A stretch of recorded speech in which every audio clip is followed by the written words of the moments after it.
pembunuhan terhadap nyawa manusia adalah bentuk kejahatan yang paling besar dengan alasan apapun. Hal ini telah menimpa 6 orang anak-anak muda pengawal Habibana Muhammad Rizik bin Syihab. Mereka adalah korban kebiadaban. Maka dengan ini kami atas nama saudara-saudara kami sesama muslim menuntut kepada pemerintah agar segera membentuk tim pencari fakta yang sejujur-jujurnya dan seadil-adilnya serta mengadili para pelaku tersebut dengan hukum yang setegak-tegaknya. Buat kami, ini adalah pelanggaran kemanusiaan yang amat besar, bisa menimpa siapa saja. Kami yang hadir di sini bukan FPI, bukan pengurus organisasi manapun, tapi kami mengutuk keras tindakan biadab tersebut. Oleh karena itu sekali lagi, kepada pemerintahan Bapak Jokowi untuk membentuk tim pencari fakta seadil-adilnya dan segera mencopot posisi Kapolda Metro Jaya dan Kapolri Idham Aziz. Karena hari ini adalah perbuatan yang amat biadab yang terjadi di negara Indonesia. Nyawa tidak boleh hilang, kemanusiaan harus tetap tegak. Demikian pernyataan kami di Tasikmalaya. Kami sampaikan atas dasar cinta kami kepada tanah air, cinta kami kepada Polri, agar Polri kembali baik institusinya. Maka lakukan penyelidikan, pencarian fakta yang sejujur-jujurnya. Atas nama umat Islam Tasikmalaya sekali kami menuntut dengan tegas kepada pemerintah. Bahwa pada saat kejadian, tidak ada satupun di antara kami, baik saya dan keluarga, maupun seluruh laskar pengawal yang begitu setia, yang mengira satupun yang berhasil untuk menyampaikan yang mengganggu adalah dari kepolisian. Sama sekali kami tidak pernah menduga, kami tidak pernah mengira, apalagi kami menuduh. Yang kami tahu, mereka adalah orang-orang jahat yang ingin mencelakakan kami. Dan jumlah mereka bukan 1, 2, 3 mobil. Banyak sekali mobil saling silih berganti, berupaya untuk maju ke depan, untuk bisa sampai ke mobil Habib Hanif yang persis ada di belakang saya, bahkan untuk bisa mencapai mobil saya yang ada di depan.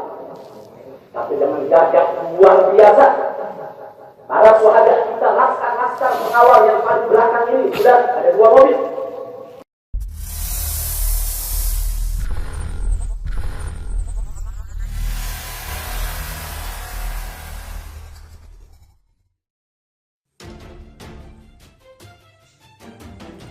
Kuasa hukum.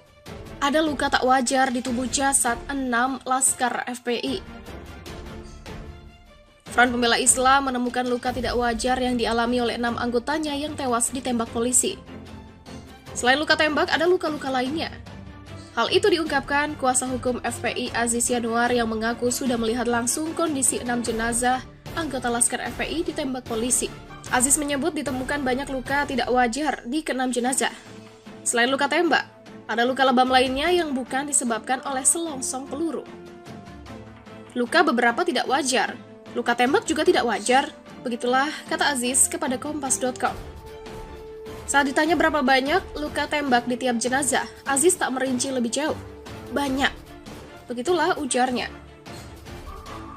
Dengan kondisi ke-6 jenazah tersebut, Aziz meyakini mereka bukan meninggal karena polisi melakukan tindakan tegas dan terukur.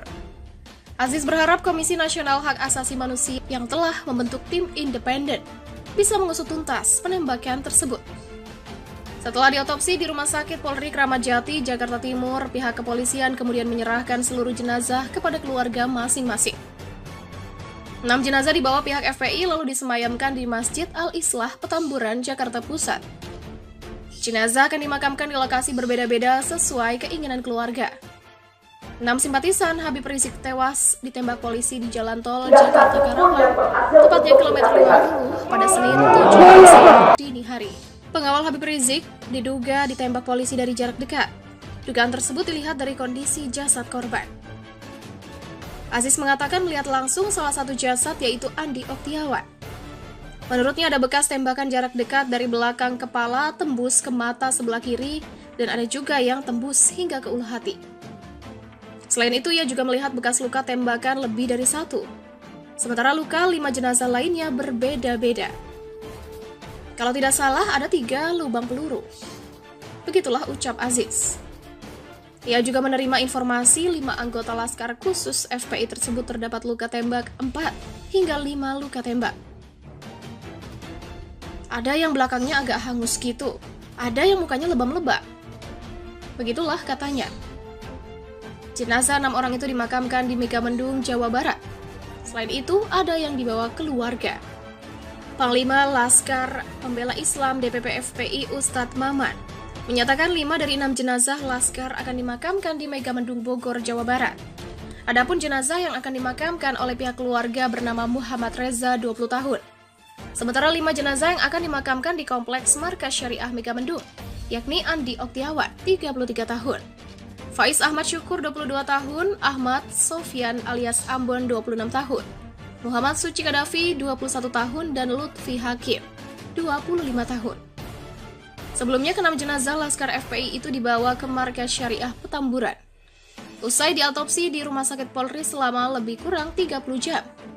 Di Petamburan, ke-6 jenazah itu dimandikan, dikafani, dan disolatkan kembali. Sementara anggota DPR RI Fadli Zon ikut menjemput jenazah anggota FPI yang tewas ditembak polisi. Fadli Zon mengungkap banyak bekas peluru dan luka di tubuh jenazah. Anak buah Prabowo ini bersama anggota DPR RI dari Gerindra, Romo Syafi'i, ikut menjemput jenazah korban penembakan polisi di Rumah Sakit Kramat Jati.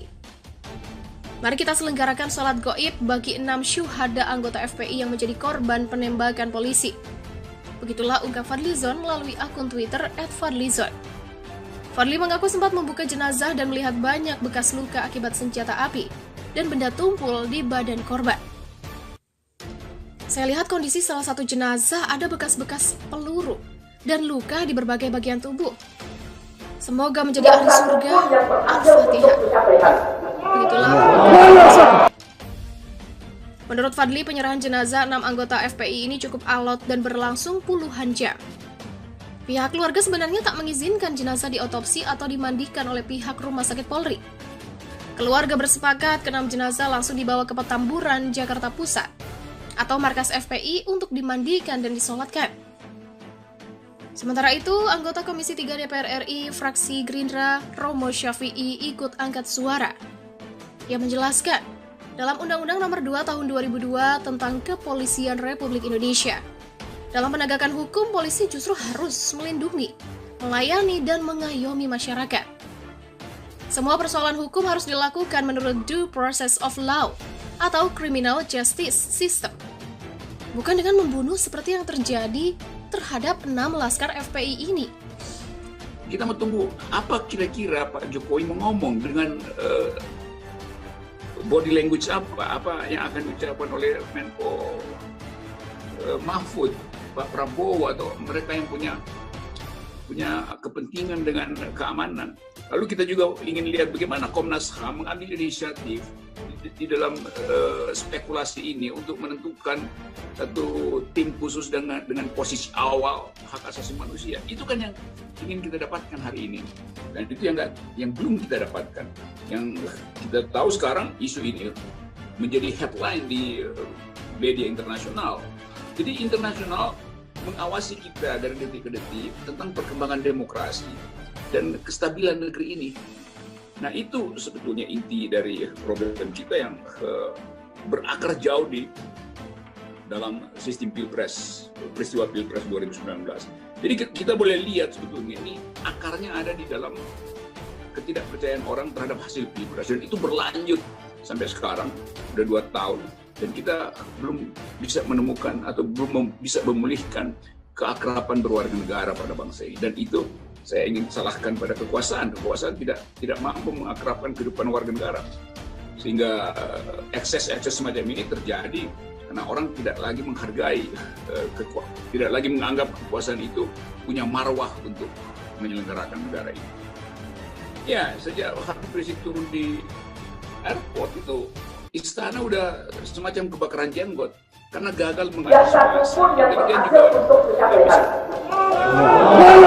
prediksi terhadap masa Habib Rizik di situ. Mahfud MD masih mengecilkan FPI pada waktu itu. Jadi semua ini, semua penggalan ini, puzzle ini, kalau kita bikin mosaiknya, terlihat bahwa berantakan koordinasi kekuasaan, berantakan koordinasi intelijen, berantakan kemampuan analisis dari istana terhadap keadaan itu.